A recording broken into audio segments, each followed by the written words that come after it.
to Booze Reviews in black and white. I'm D'Amico. This is Bane. Today we are going to jump off into some rum. This is our very first rum episode. Yeah, so if you guys have been looking for rums, we're going to start bringing you a couple here. So for sure. Why did we wait so long to do a rum? I have no idea. Okay. What do we got? We got the Brinley Gold. It's their ShipWreck. Looking at 36% alcohol by volume, spiced rum. So, what do you know about spiced rums? Well, spiced rums are typically a little more, a little less expensive, I should say. It's one of the rums that they like to add things to, fruit, spices. The aging process varies. Some don't age at all, and they'll add coloring and stuff like that to darken it up. Yeah. Yeah, there's a lot of different products that they stick in there. I mean, we're talking about all those different spices: cinnamon, rosemary, anise, pepper, orange peels. You know, just a plethora, I guess. A plethora. Yeah. On the nose, I mean, it's got some sweetness to it, which I like. A lot of vanilla cream, a lot of burnt sugar. For sure. But it's got some citrus notes to it, almost Grand Marnier-like. You know, if you take a snifter of Grand Marnier, a lot of similarities here on the nose. I'm getting, you know what I'm getting? Like, distinctively marshmallow, freshly roasted on the fire. That burnt sugar is coming through strong. I see her going with the citrus. Yeah. It is so slight though. Oh yeah, but for it's sure. there. For sure.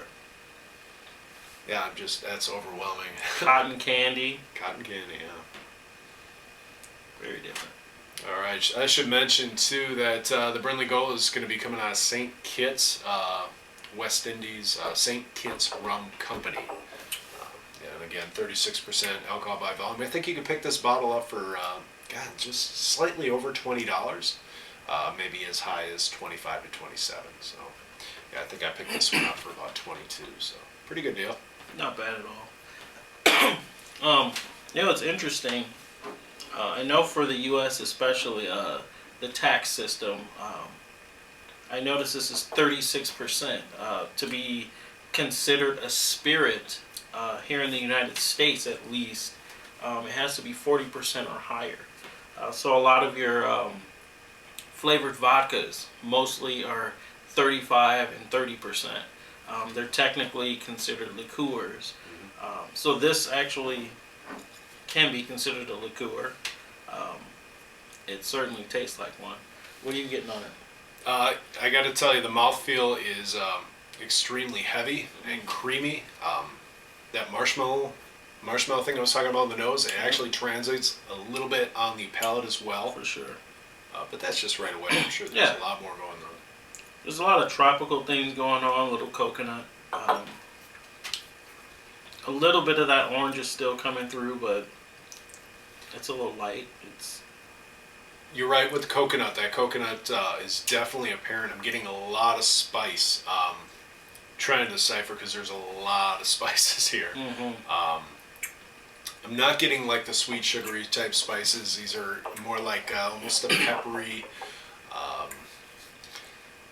spices. Not very sweet at all. However, that whatever's going on there with the creaminess, that is sweetening it up quite a bit. As far as rums go, this is definitely on the sweeter end of what I've had. I've had some pretty sweet rums, but they were aged, and I mean they definitely concentrated. This kind of gets to that sweetness for me, but it's more artificial. You can tell that this is not an aged rum. This is probably all from caramel coloring, the darkness of that. That is extremely dark. You can tell the difference. Yeah. It's not robust. It's not super complex. There's a lot going on, but it's one of those things that some of the flavors are starting to fight each other. Some of the spices aren't really bonding like they should.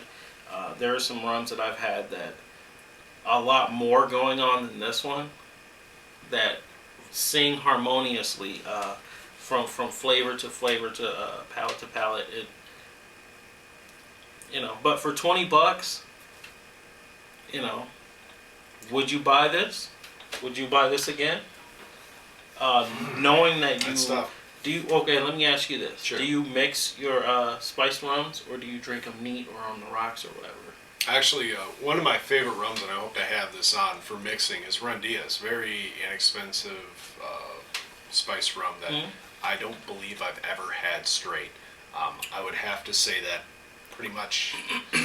Yeah, once in a while I'll sip like a spiced rum. Rundia's I haven't. Sure. I haven't drank that straight, but Sure.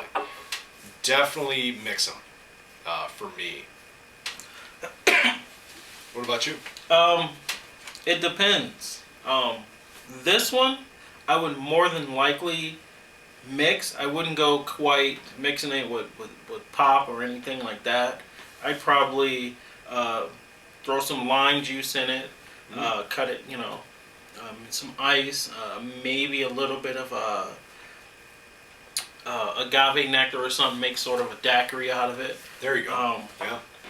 But I've also had Captain Morgan, the extremely high alcohol, Sailor Jerry, stuff like that.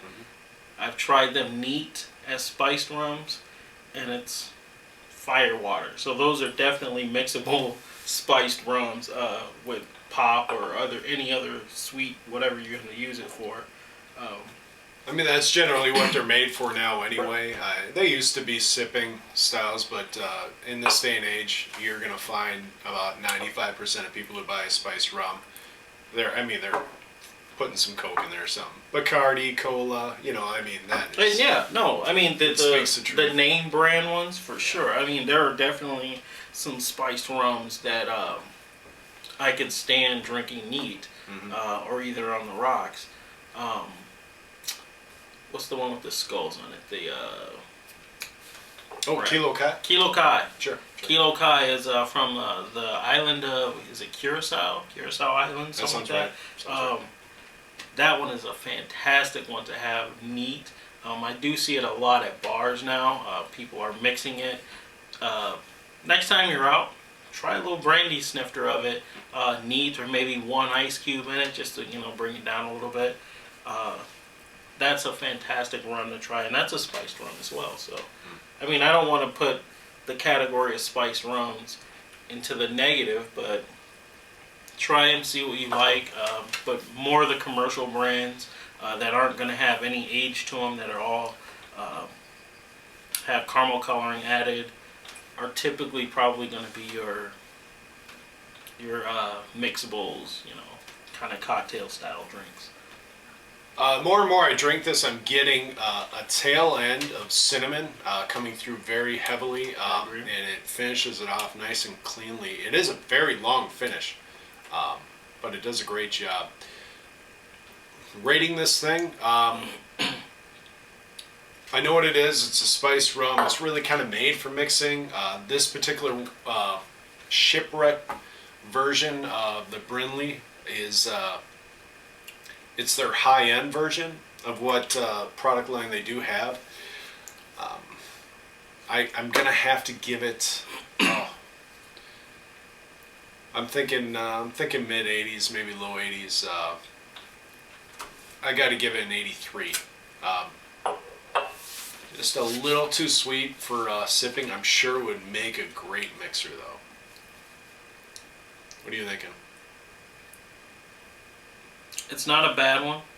Like I said before, I could get away with just the minimum. I probably wouldn't drink it neat again, but definitely some lime juice, maybe a little cane sugar or agave nectar or something like that.